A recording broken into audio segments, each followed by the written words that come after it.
దోసకాయ పచ్చడి తయారు చేసుకోవడానికి గ్రీన్ చిల్లీస్తో కావాల్సిన పదార్థాలండి.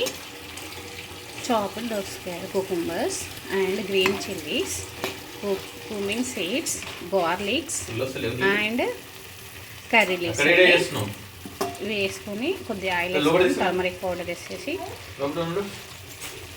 కుక్ చేయాలండి. బాగా కుక్ చేసిన తర్వాత గ్రైండ్లో వేసుకో.